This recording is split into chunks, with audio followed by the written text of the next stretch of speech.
Şimdi tabii son dönemde af tartışmaları yine alevlenmeye başladı.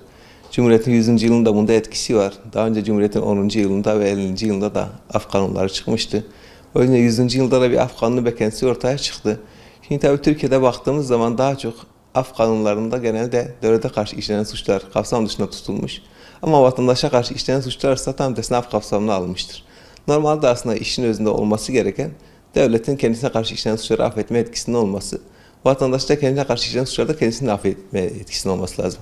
Ama Türkiye'de durum biraz daha farklı. Niye diyeceksiniz? Çünkü Türkiye'de biraz yargıya güven diplerde artık. Baktığımız zaman son dönemde özellikle yargıya güvenin özellikle azaldığını görüyoruz. Mahkemelere baktığımız zaman Türkiye'de 8 milyon civarında ceza dosyası var. Ortalama her iki kişiden biri bir şekilde ya sanık, ya tanık, ya müşteki olarak mahkemelik olmuş. Tabii bu çok yüksek bir oran aslında baktığımızda. O yüzden biraz da bu dosyaları eritmek için af kanunu genelde gündeme geliyor. Öte yandan cezaevlerine baktığımız zaman cezaevleri kapasitesinin fazlasıyla üstünde. Son dönemde biliyorsunuz korona salgını ve ceza infaz yasalarındaki değişikliklerle cezaevleri kısmen boşaltıldı. Ama halen yine de kapasitenin üstünde bir kapsamda bulunuyor. Tabii bu halde cezaevi koşulları da ıslah edici nitelikte değil. Daha çok cezalandırma amacı taşıyor. O dönemde ondan dolayı da son dönemlerde af yasası daha çok gündeme gelmeye başladı. Bir de tabii şöyle bir durum var. Türkiye gelişmiş 36 ülke arasında baktığımız zaman hapsedilme oranı açısından dünyada 2. sırada. Amerika 1. sırada, ABD, Türkiye'de 2. sırada. Şimdi Türkiye'de ortalama 100 bin kişi 400 kişi cezaevine giriyor. Bu oran baktığımızda Batı Avrupa ülkelerinde Almanya, İspanya gibi ülkelerde 85-90, İngiltere'de 150. Tabii Türkiye'deki oran çok yüksek. Şimdi böyle olduğu zaman da af kanunları ister istemez gündeme geliyor ama şu anda artık gelişmiş dünyada af kanunları yerine daha çok infaz sisteminde düzenlemeler yapılıyor. Kişiye göre infaz sistemi getiriliyor.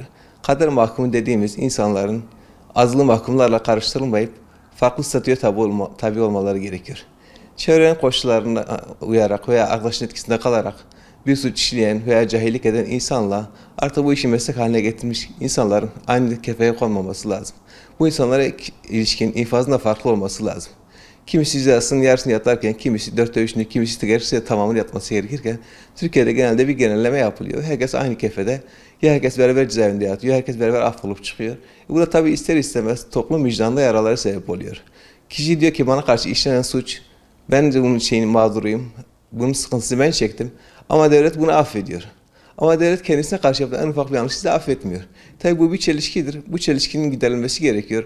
Özellikle kişilere karşı işlenen suçlarda mağdurun rızasının belki alınması olabilir veya başka bir şekilde bunun düzeltilmesi gerekebilir. O yapılmadığı takdirde af yasaları her zaman için vicdanları yaralamaya devam edecektir. Ama Türkiye'deki koşullara da baktığımız zaman özellikle son dönemde biliyorsunuz Türkiye bir terör belasının içinden geçti. Terörden ceza alan birçok polisin veya kolluk kuvvetinin düzenlediği fezlekelerle insanlar mahkemelerde yargılandı. O terör örgütü üyesi savcılar tarafından bunların iddianameleri düzenlendi. Terör örgütü üyesi hakimlerce çok ağır cezalar verildi bu kişilere. Şimdi bunların da mağduriyetlerin giderilmesi gerekiyor. Tek tek bu dosyaları belki ayıklamak mümkün olmayabilir.